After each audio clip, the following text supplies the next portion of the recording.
বাঁহী যোৰহাটৰ প্ৰথমখন লোকবাদ্য আৰু নৃত্য প্ৰশিক্ষণ কেন্দ্ৰ 50,000 বাঁহীৰে অভিলেখ সৃষ্টি কৰা প্ৰয়াসেৰে নিৰ্মিত এই বাঁহী প্ৰতিষ্ঠান থলুৱা শিল্পী থলুৱা বাদ্যযন্ত্ৰৰে নিৰ্মিত এই অভূতপূৰ্ব সৃষ্টিৰে নিৰ্মিত এই বাঁহী প্ৰতিষ্ঠান প্ৰিয় দৰ্শক আহক যাওঁ সংস্কৃতিৰ অন্য এক যাত্ৰালৈ আৰু চাওঁ বাঁহী অন্য এক লোকবাদ্য আৰু প্ৰশিক্ষণ কেন্দ্ৰত কি হয় চাবলৈ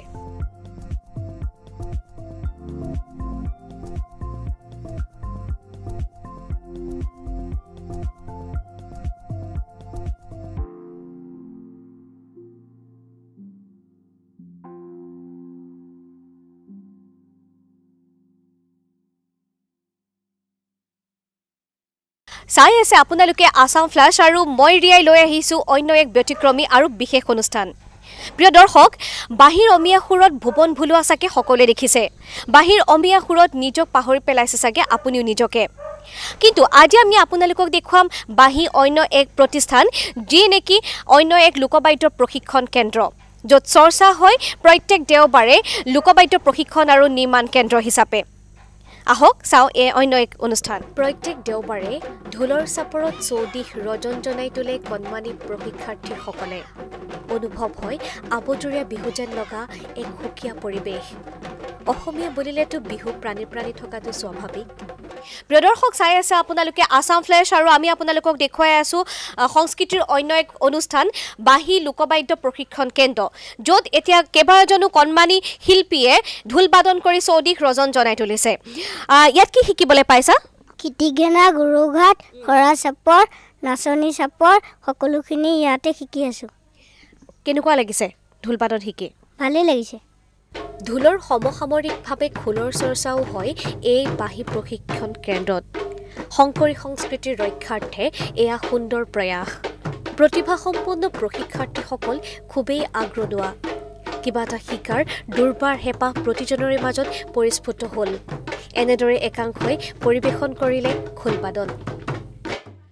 ইমান সুন্দৰকৈ তেওঁলোকে খোলবাদন কৰিছে গতিকে আমি ভাইটি তোমাৰ পৰা জানিব বিচাৰিম খোলবাদনৰ ক্ষেত্ৰত তোমালোকে কি শিকিবলৈ পাইছা এতিয়ালৈকে একতাল ৰূপকতাল পৰিতাল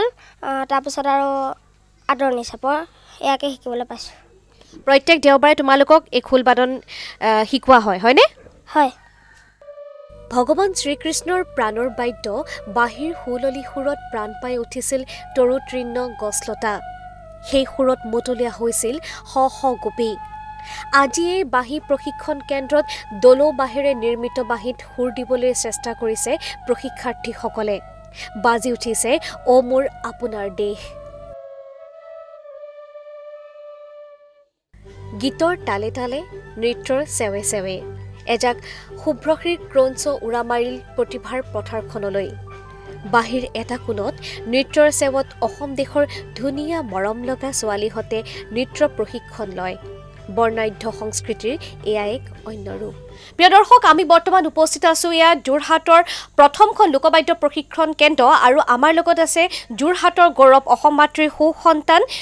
এই বাহি প্ৰশিক্ষণ কেন্দ্ৰৰ স্বত্বাধিকাৰী পাৰ্থপ্ৰতিম নেওগ পাৰ্থ প্ৰত্যেক সময়তে সংবাদ শিৰোনামা দখল কৰি আহিছা আৰু ৰাইজে ইমান ধুনীয়াকৈ আঁকোৱালি লৈছে ন অভিনৱ সৃষ্টিৰে সাজি উলিওৱা তোমাৰ এই কামসমূহ গতিকে এই বিষয়ে কি ক'বা হয় আসলতে অসমীয়া হিচাপে আমি যেহেতু বিহুক ভাল পাওঁ আৰু বিহুৰ লগত যিমানখিনি বাদ্য আছে সকলোখিনি বাদ্য আসলতে আমি আমাৰ নিজৰ বাদ্য সেইখিনি আমি নিৰ্মাণ কৰিছোঁ আৰু নিৰ্মাণ কৰাৰ লগতে আমাৰ বাদ্যখিনি যাতে কেতিয়াবা কিজানি হেৰাই যাব নেকি সেই প্ৰচেষ্টা আমি ৰাখিছোঁ যাতে কেতিয়াও আমাৰ এই বাদ্যখিনি হেৰাই যাব নোৱাৰে আৰু সেই পণ কৰি পেলাই বাদ্যখিনি নিৰ্মাণ কৰিছোঁ শিকাইছোঁ আৰু সেইখিনি কাম কৰিবৰ বাবে আমি এখন স্কুল খুলিছোঁ যাৰ নাম দিছোঁ বাঁহী লোকবাদ্য প্ৰশিক্ষণ কেন্দ্ৰ আৰু বাঁহীতে এতিয়া বিভিন্নজন আহিছে বিভিন্নজনৰ দিহা পৰামৰ্শৰে আৰু আমাৰ এই অনুষ্ঠানটো আমি চলাই লৈ গৈ আছোঁ আৰু এনেদৰে কামখিনি আমি কৰি গৈ আছোঁ খুব এটা আকৰ্ষণীয় নাম বাঁহী গতিকে এই বাঁহীত কি এনেকুৱা ধৰণৰ বিশেষ আছে বাদ্যযন্ত্ৰ আছে বিশেষ কি আছে হয় আমাৰ যিমানখিনি থলুৱা লোকবাদ্য সেই সকলোখিনি লোকবাদ্য ইয়াতে আমি নিৰ্মাণ কৰোঁ আৰু থলুৱা যিমানখিনি লোকবাদ্য আছে সকলোখিনি আমি প্ৰশিক্ষণ প্ৰদান কৰোঁ আপোনাৰ যেনে ধৰক বাঁহী পেঁপা সুতুলি টকা গগনা যিমানখিনি বাদ্য আছে আমাৰ বিহুৰ লগত জড়িত ঢোল খোলৰ পৰা ধৰি গোটেই যিমানখিনি আছে আৰু সকলোখিনি বাদ্য ইয়াতে আমি নিৰ্মাণ কৰাৰ লগতে শিকাই থকা হয় আৰু এই আমি দেখিবলৈ পাইছোঁ বাঁহৰ পেপা নহয়নে বাঁহৰ পেপা আৰু বহুত ইমান সা সঁজুলি আছে আৰু তোমাৰ নিচিনা শিল্পীক লৈ আমি যোৰহাটবাসী গৌৰৱান্বিত আৰু সংস্কৃতিৰ ৰাজধানী যোৰহাট বুলি যে কয় তোমাৰ নিচিনা যদি শিল্পী থাকে আমাৰ যোৰহাটত এয়াই আমাৰ গৌৰৱ গতিকে আমি দেখুৱাবলৈ বিচাৰিম বাঁহৰ পেপাত কিদৰে আচলতে সুৰ হয় হেৰি হয় নিশ্চয় নিশ্চয়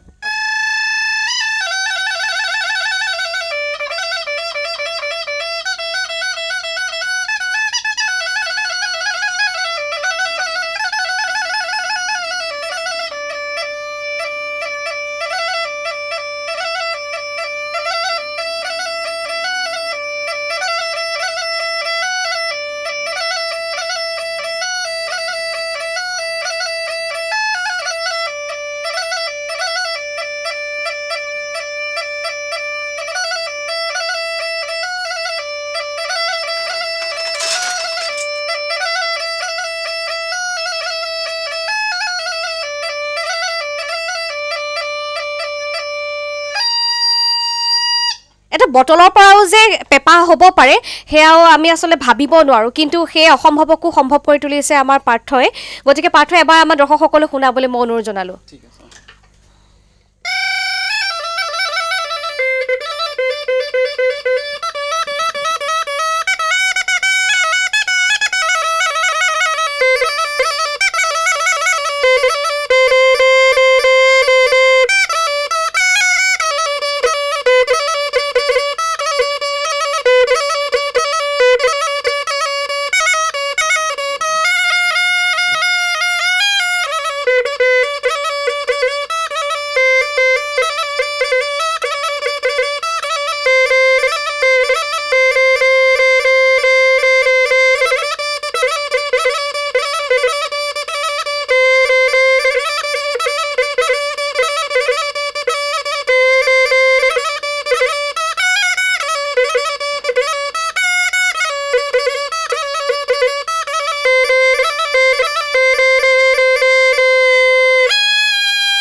প্ৰিয় দৰ্শক আপোনালোকে দেখিবলৈ পালে এয়া ছাগলী শিঙৰ পেপা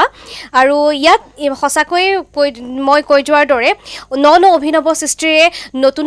নাম দিয়াৰ প্ৰয়াসেৰে পাৰ্থই প্ৰত্যেক দিনাখনেই নতুন সৃষ্টিৰ ফালে ধাৱমান হৈছে আৰু সঁচাকৈ অসমীয়া লোক সংস্কৃতিৰ ভঁৰাল যি প্ৰত্যেক দিনাখনেই হাজাৰ হাজাৰ বাদ্যযন্ত্ৰ ইয়াত সৃষ্টি কৰা হৈছে আৰু অসমীয়াক এক নতুন গতিলৈ আগবঢ়াই নিয়াৰ চেষ্টা কৰা হৈছে প্ৰিয় দৰ্শক আপোনালোকে দেখিবলৈ পাইছে এই পাৰ্থৰ কাৰুকাৰ্য বিষয়ে আমি আপোনালোকক অৱগত কৰাইছোঁ আৰু প্ৰত্যেকটো বস্তু ইমান তেওঁ শৃংখলাবদ্ধকৈ সজাই তুলিছে আৰু আপুনিও যদি এবাৰ আহে এই বাঁহী প্ৰতিষ্ঠানলৈ সঁচাকৈ নিজক পাহৰি পেলাব মন্ত্ৰমুগ্ধ হ'ব তেওঁৰ কৰ্মত আমি পাৰ্থৰ পৰা জানিবলৈ বিচাৰিম এই বাদ্যযন্ত্ৰসমূহৰ বিষয়ে কি কেনেকৈ প্ৰস্তুত কৰা হয় খুব সংক্ষিপ্তে আমাক দৰ্শকসকলক জনোৱাচোন হয় হয় এইখিনি হৈছে গগনা খাম যেহেতু গগনা পাত আমি অনুষ্ঠান পৰিবেশন কৰিবলৈ লৈ যাবলৈ হ'লে কেতিয়াবা মানে ভগাৰ মানে চান্স থাকে সেইবাবে মই এইটো গগনা খাম বনাইছোঁ যাতে ইয়াতে ভৰাই লৈ গগনাটো ভিতৰত ভৰাই থ'ব পাৰে এনেকৈ গগনাটো ভৰাই থ'লে গগনাটো মানে এনেকৈ ৰাখিবলৈ সুবিধা হয় লগতে এইটো হৈছে বাঁহৰ পেপা আচলতে নৱপ্ৰজন্মক আকৰ্ষিত কৰিবৰ বাবে এনেধৰণৰ বাঁহৰ পেপা নিৰ্মাণ কৰিছোঁ যাতে তেওঁলোকে অলপ ধৰণৰ বেলেগ ধৰণৰ ব্যতিক্ৰমী দেখিলে হয়তো এই আমাৰ বাদ্যখিনিৰ ওপৰত কিজানি আহি অকণমান আগবাঢ়ি আহে সেইকাৰণে এনেকুৱা ধৰণৰ ডাঙৰ বাঁহৰ চানেকিৰে আকৰ্ষণ কৰা হৈছে হয় হয় হয় হয় আৰু যিসকলৰ মানে পেপাটো শিকিবৰ বাবে শিঙৰ যিহেতু এবাৰ অভাৱ আমাৰ অসমত শিং পোৱা অলপ জটিলেই হয় আৰু সেইবাবে আমাৰ যিসকলৰ পইচাৰো অভাৱ হয় সেইসকলৰ বাবে বটলৰ পেপাবোৰ নিৰ্মাণ কৰিছোঁ বাঁহেদিও নিৰ্মাণ কৰিছোঁ ছাগলী শিঙেদিও নিৰ্মাণ কৰিছোঁ আমি দেখাব বিচাৰিছোঁ যাতে আচলতে পেপা অকল ম'হৰ শিঙে নহয় এনেকুৱাটো বনাব পাৰি সেইখিনি দেখাব বিচাৰিছোঁ লগতে সুতুলি আছে ইয়াত এইফালে সুতুলি আছে সুতুলি আপোনাৰ মাটিৰ থাকে নিয়ম মানে সকলোতে অতীজৰ পৰা আমি মাটিৰে সুতুলি দেখি আহিছোঁ কিন্তু মাটিৰ সুতুলিটো আমি যেতিয়া অনুষ্ঠান পৰিৱেশন কৰি থাকিম তেতিয়া মাটিৰ সুতুলিটো আমি আচলতে ৰাখিবলৈ অকণমান দিগদাৰ হয় ই ভাগি যোৱাৰ মানে সুবিধা থাকে সেই দেখি মই নিৰ্মাণ কৰিছিলোঁ এইটো বাঁহৰ সুতুলি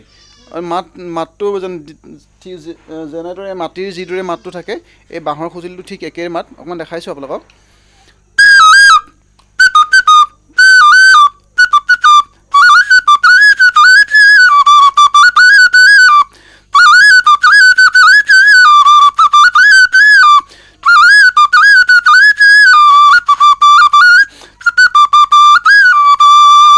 এইটো হৈছে মাটিৰ সুতুলি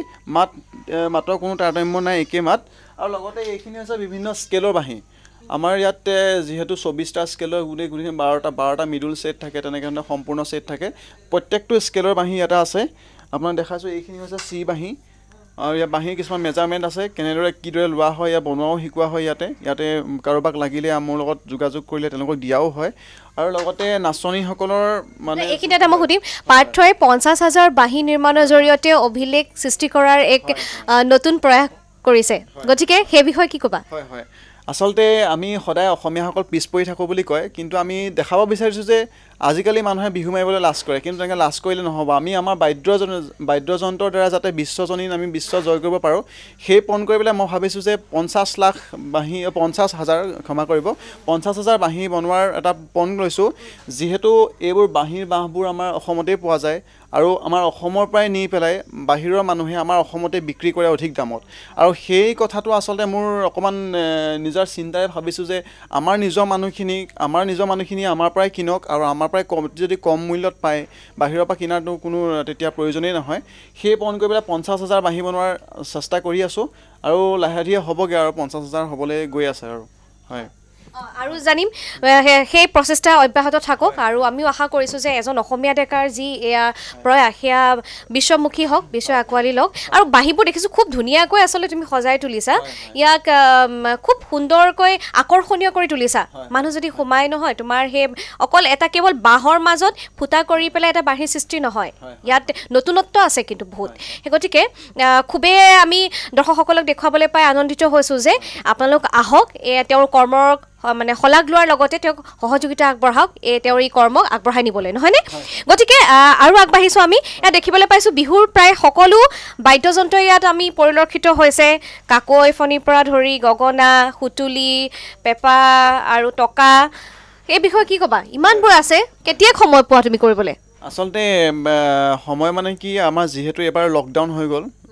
আমি বহাগ নাপালোঁ আৰু বহাগতে আমাৰ নিচিনা শিল্পীসকলৰ এটা মানে অৰ্থৰ কিবা এটা পোৱাৰ মানে আশা থাকে বহাগ নোপোৱাৰ লগে লগে আমি সময়টো পালোঁ আমি লকডাউনটো মানে আমাৰ কিবা বেয়া হৈছে তেনেকুৱা বুলি নহয় আমি লকডাউনত বহুত সময় পালোঁ মানুহে চিন্তা চৰ্চা কৰিবৰ কাৰণে আমাৰ সময় পালে আৰু এই বাদ্যখিনি অধিক মই প্ৰচাৰ তথা আৰু মানে সময় দি পেলাই অতি মানে অলপ বেলেগ ধৰণৰ চিন্তা চৰ্চাৰে নিৰ্মাণ কৰিবলৈ সময় পালোঁ আৰু ঠিক তেনেদৰে এইটো এটা দেখাইছোঁ বাঁহী যিটো বাঁহী 5জনে একেলগে বজাব পাৰে এইটো 5জন মানুহে যিহেতু আমাৰ আগলৈকে এজনেই এটা বাঁহী বজাই আছিলে একে মুহূৰ্ততে এইটো বাঁহী হৈছে 5জনে বজাব পাৰে আৰু এইটো হৈছে 4জনে বজাব পাৰে তাৰ উপৰি এইটোখন বনাইছোঁ একতাৰা যিহেতু এইবোৰ বাদ্য আমাৰ হেৰাই গৈছে এইবোৰ একতাৰা আৰু লগতে এইবোৰ ঢোল আছে খোল আছে এইখিনি আমাৰ নিজৰ থলুৱা বাদ্য ঢোল খোল আৰু এইখিনি হৈছে কাকৈ ফণি নাচনীসকলৰ খোপাত খুবেই প্ৰয়োজনীয় বাদ্য আৰু এইফালে টকা আছে বাঁহৰ পেঁপা আছে